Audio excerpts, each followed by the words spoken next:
Kabut menelan setiap jejak di alas Gumitir. Sari Wulandari, 23 tahun, cerdas dan nekat, berjalan sendirian, peta tergenggam, napas memburu. Ia datang bukan untuk jalan-jalan, tapi untuk membuktikan mitos tentang pasar setan dan bayangan wanita berbaju putih. Di kabut pekat itu, bayangan bergerak mengikuti langkahnya. Sari sadar satu hal, di Gunung Gumitir, keberanian bisa menjadi perangkap. Dan malam ini, sesuatu sedang menunggu kesalahannya pertama.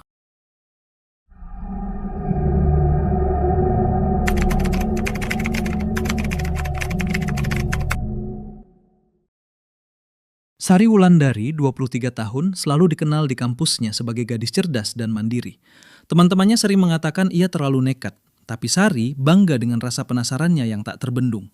Ambisinya cukup sederhana, membuktikan secara ilmiah bahwa mitos-mitos mistis yang beredar di Gunung Gumitir bukan sekedar cerita rakyat kosong. Ia ingin meneliti sendiri fenomena gaib itu untuk skripsinya, dan rasa perfeksionisnya membuatnya menolak bantuan siapapun. Kabut tipis menyelimuti jalur menanjak yang berkelok-kelok. Sari memarkir motor di tepi jalan, menatap peta yang sudah dihafalnya. Hatinya berdegup cepat, tapi ia menekan rasa takut itu. Rasa penasaran jauh lebih kuat daripada rasa takut. Setapak-setapak yang ia pilih sepi, meninggalkan jalan utama, dan langkah kakinya terdengar keras di antara pepohonan yang menjulang. Beberapa menit berjalan, udara semakin dingin. Kabut tebal membuat pepohonan tampak seperti bayangan hitam raksasa. Waduh, ceritanya makin seru nih. Tapi sebelum kita lanjut, klik dulu tombol like dan subscribe, biar aku bisa terus bikin cerita-cerita seru buat kalian. Oh iya, share juga pengalaman kalian di komentar, siapa tahu bisa jadi cerita versi kalian di video selanjutnya. Sari merasakan sesuatu mengikuti dari belakangnya. Ia menoleh, tapi hanya kegelapan yang menjawab. Nalurinya berteriak, memperingatkan ada sesuatu yang tak manusiawi di sana. Tiba-tiba, suara tawa lirih terdengar, menusuk telinga. Sari berhenti, menelan ludah, tubuhnya gemetar. Ia ingin lari, tapi kaki terasa berat, seolah tanah sendiri menahan langkahnya. Sosok itu muncul di antara kabut. Wanita berbaju putih, rambut panjang menutupi wajah, dan mata kosong menatapnya tanpa berkedip. "Jangan takut, aku cuma ingin bermain." Suara itu bergema, namun tak tampak dari mulut siapapun. Sari menelan ludah lagi. Ia selalu percaya intuisi sendiri, dan sekarang intuisi itu berteriak bahwa ia dalam bahaya. Ia mencoba melangkah mundur, tapi jalan setapak yang tadi jelas kini berubah. Pepohonan yang dikenalnya lenyap, diganti hutan asing yang menelan cahaya lampu senter motor. Di kejauhan, bayangan pasar muncul. Lampu redup, tenda-tenda kecil, orang-orang berjualan, tapi semuanya bergerak aneh, seperti fantasi yang hidup. Jantungnya berdegup kencang, tapi Sari menahan napas, menegaskan pada dirinya sendiri bahwa ia tidak akan mundur, meski tubuhnya gemetar ketakutan. Ambisi dan rasa ingin tahu menyalakan keberanian yang tersisa, membuatnya melangkah lebih jauh ke dalam kabut yang menelan jalannya. Suara napasnya sendiri terdengar keras, tapi kabut kini seolah menggerakkan bayangan-bayangan di sekelilingnya, menari di tepi pandangannya. Sosok wanita berbaju putih itu semakin dekat.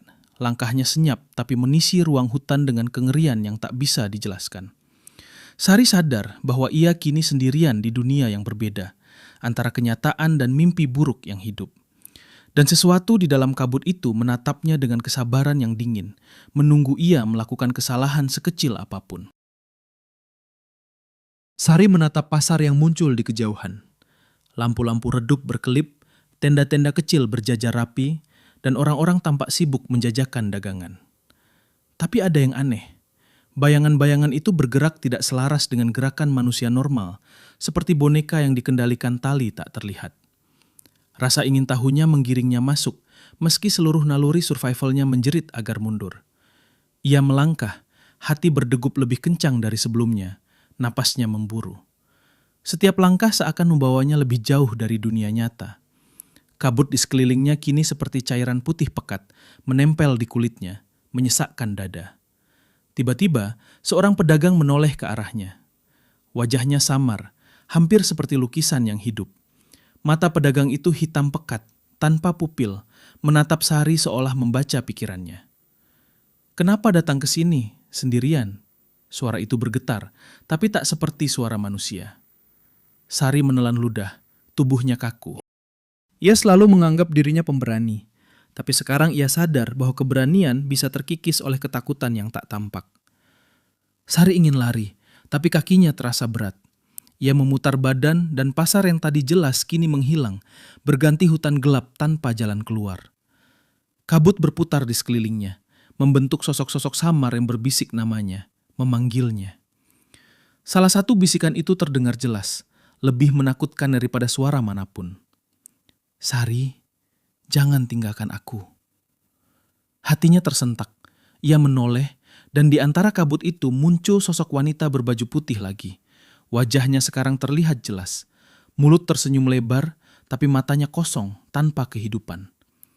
Sosok itu melayang mendekat. Langkahnya tetap senyap, tapi udara di sekitarnya bergetar seperti suara bisikan ribuan orang sekaligus. Sari merasakan jantungnya hampir berhenti. Tubuhnya gemetar, tapi naluri keras kepalanya menolak menyerah. Ia ingin membuktikan fenomena ini nyata, ingin merekamnya, ingin menguasai rasa takutnya.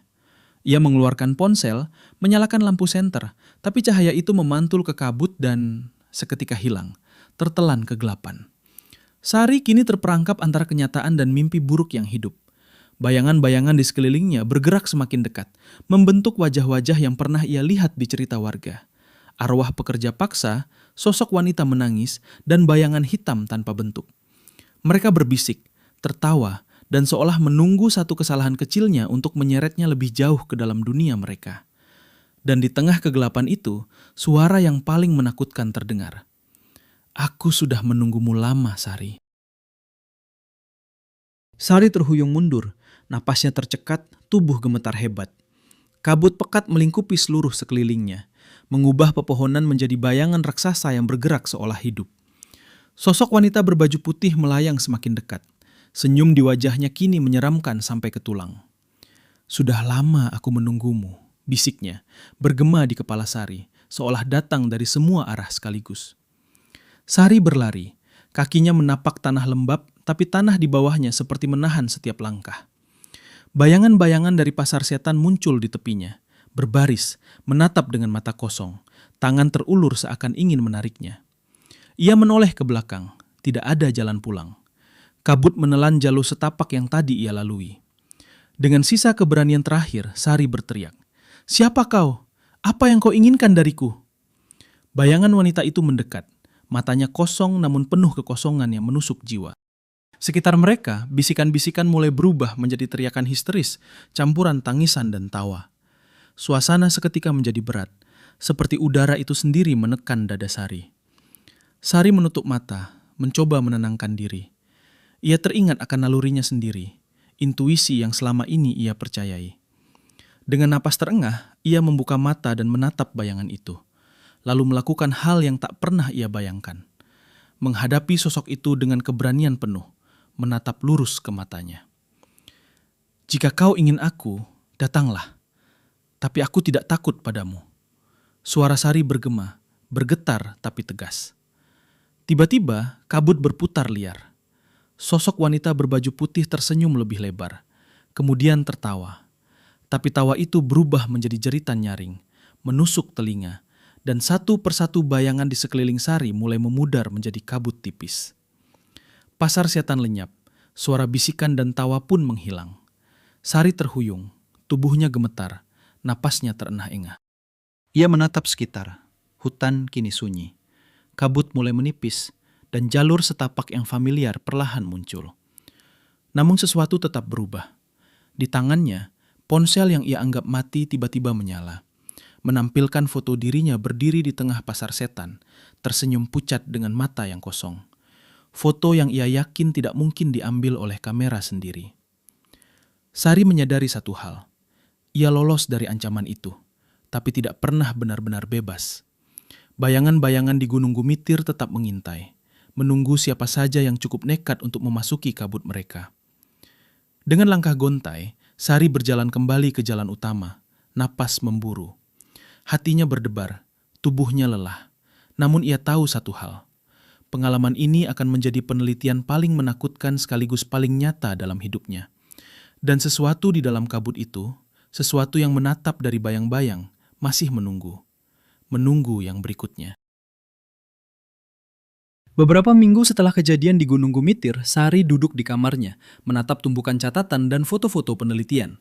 Secara fisik, ia sudah kembali ke kehidupan normal, kuliah, teman, aktivitas sehari-hari. Tapi secara mental, semuanya berbeda. Foto dirinya di pasar setan masih tersimpan di ponsel. Mata pucat itu menatap lurus ke arah kamera, seakan menembus ke dalam jiwanya.